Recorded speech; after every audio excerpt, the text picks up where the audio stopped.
विवेक जी मुरादाबाद से। राधे राधे महाराज जी। महाराज जी, ब्रह्म ज्ञानी और प्रेमी भक्ति की स्थिति में क्या अंतर है महाराज जी? आखिरी में दोनों में एक ही रहता है। ब्रह्म ज्ञानी में मैं रहता है स्थित, और प्रेमी में मैं खो जाता है, तू रहता है स्थित। जो प्रेमी होता है स्वयं की विस्मृति और इष्ट देव की स्मृति, अपनी हूँ शुद्ध ना रही एक रहे ओ नंदलाल। ब्रह्म नहीं माया नहीं, नहीं जीव नहीं काल, अपनी हूँ शुद्ध ना रही एक रहे ओ नंदलाल। ये प्रेमी की स्थिति है कि जिधर दृष्टि डालता है, चाहे अंतर में या बाह्य में, उसे अपने इष्ट के सिवा अपनी भी स्मृति नहीं है।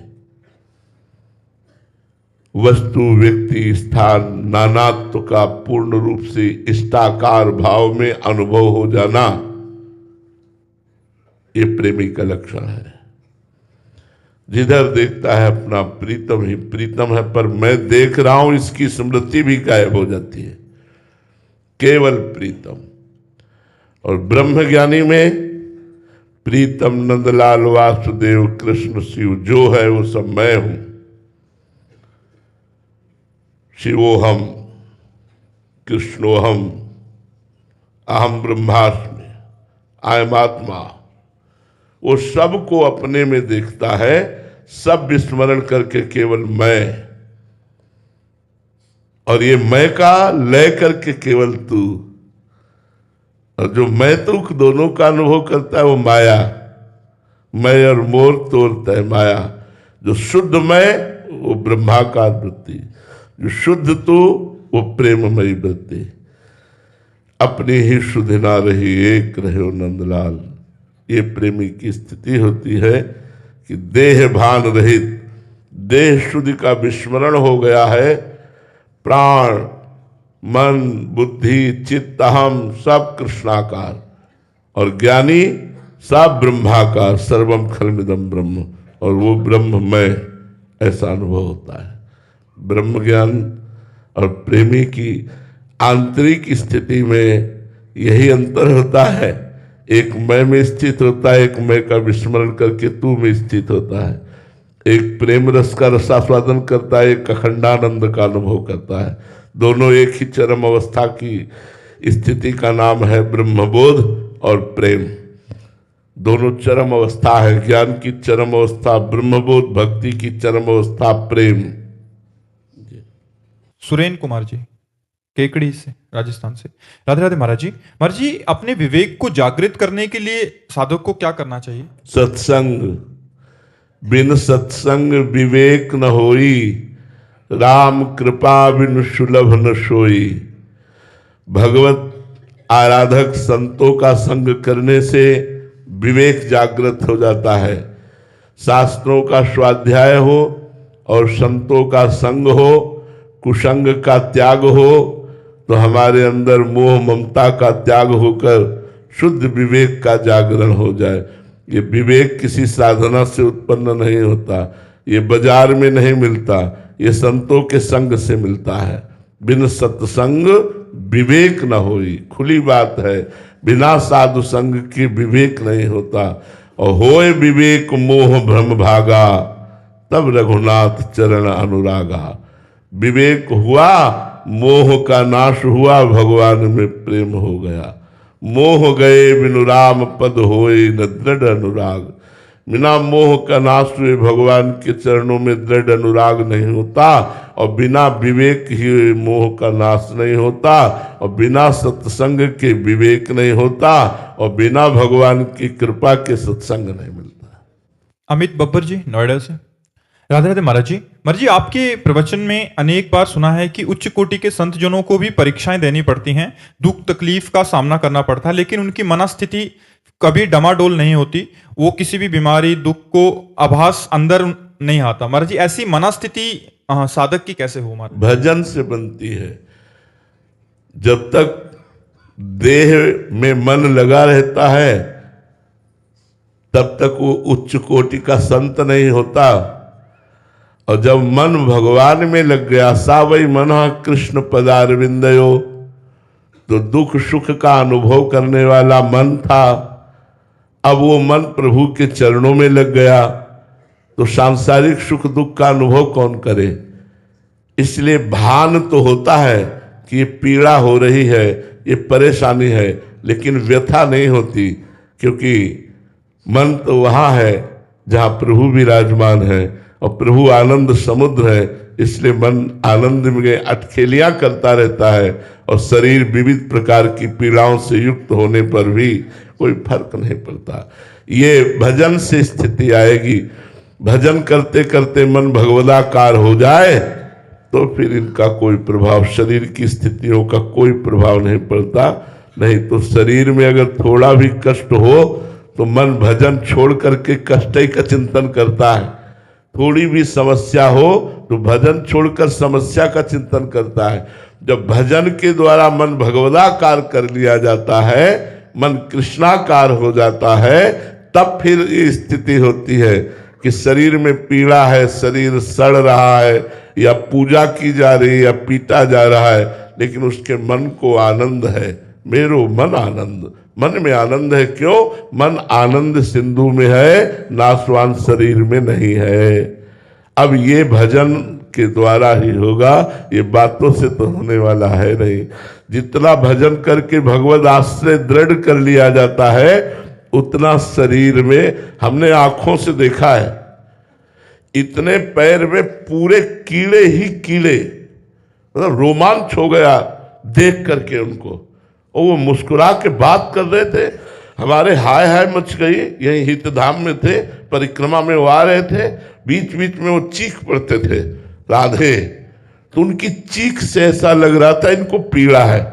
तो बाहर निकले, रात्रि का समय था, एकांत, तो लगड़ा रहे थे, तो हमें लगा पैर में कोई चोट हो।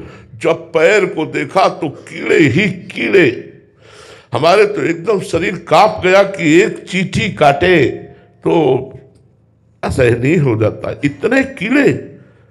उनसे कहा बैठ जाइए, बैठ गए, बस थोड़ा कुछ प्रसाद पा लीजिए। तो लड्डू आदि श्री जी के भोग के लिए रहता था, नॉर्मल होकर प्रसाद पा रहे हैं।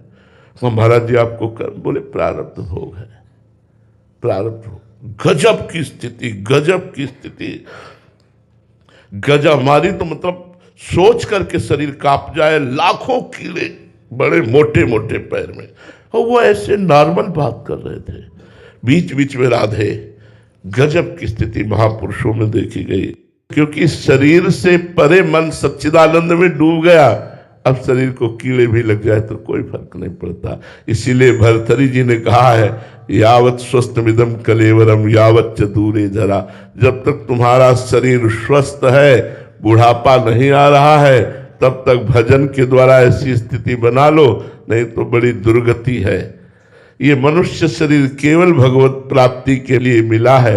यदि भगवत प्राप्ति नहीं कर पाए तो कम से कम इतना भजन तो बनी जाए कि हम अगला जन्म फिर मनुष्य का पावें और प्रभु की आराधना करके इस दुखद माया से मुक्त हो जाएं। ये बड़ी दुख देने वाली माया है। पूरा जन्म प्लान ही प्लान करते हुए सबके बीत रहे हैं। ये बन गया, ये बना लूंगा, ये कमा लिया, ये कमा लूंगा, ये भोग लिया, ये भोग लूंगा, ये खा लिया, ये खा लूंगा, ये देख लिया, ये देख लूंगा, और मर जाते हैं, कुछ नहीं हाथ लगता। अगर राधा राधा राधा राधा राधा, अब सही कमाई, अब सही आपकी मंजिल है। अगर मर भी गए तो ये राधा नाम अगला जन्म तुम्हें फिर मनुष्य का दिलाएगा और भजन करने की योग्यता तुम में आएगी। ये बड़ा दुखमय संसार है भाई। बिना भजन के इस दुख से नहीं बच सकते, चाहे जो उपाय कर लो। ये दान पुण्य से दुख नहीं निपटने वाला। पानी मथने से भले घी निकल आवे, बालू पेरने से भले तेल निकल आवे, पर बिना भजन के इस संसार दुखालय से आप नहीं तर सकते। बारी मथे घृत होए बरु, सिकताते बरु तेल, बिनु हरि भजन न भवतरी, या सिद्धांत पेल। तो भजन से एक ऐसी स्थिति प्राप्त होती है कि शरीर यद्यपि दुख में है पर मन आनंद में है। ये समझे में नहीं आएगा कि शरीर दुख में है, मन आनंद में कैसे हो सकता है? क्योंकि मन आनंद सिंधु भगवान में है, शरीर में नहीं है।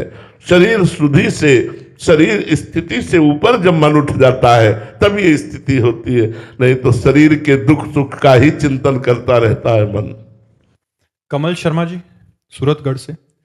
राधे राधे महाराज जी। महाराज जी, आपके श्रीमुख से सुना है कि ईश्वर की सच्ची शरणागति या प्राप्ति कृपा से होती है। महाराज जी, मेरा प्रश्न है कि भगवत प्राप्ति हेतु सच्ची शरणागति जीवन की अनुकूल परिस्थितियों में होती है अथवा प्रतिकूल परिस्थितियों में? ये कहीं नहीं जा सकते, पर जरूर इतनी हम प्रार्थना कर सकते हैं कि प्रतिकूल परिस्थिति में होती है। पहला उत्तर, ये कहीं नहीं जा सकती। करुणा निधान भगवान कैसे किसके चित्त को खींच ले।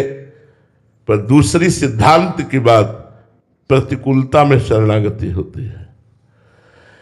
ये जो अनुकूल व्यवस्था, अनुकूल परिस्थिति, तो उस भजन में वो दम नहीं है, उस पुकार में वो दम नहीं है जो भगवान के काल तक पहुंचे।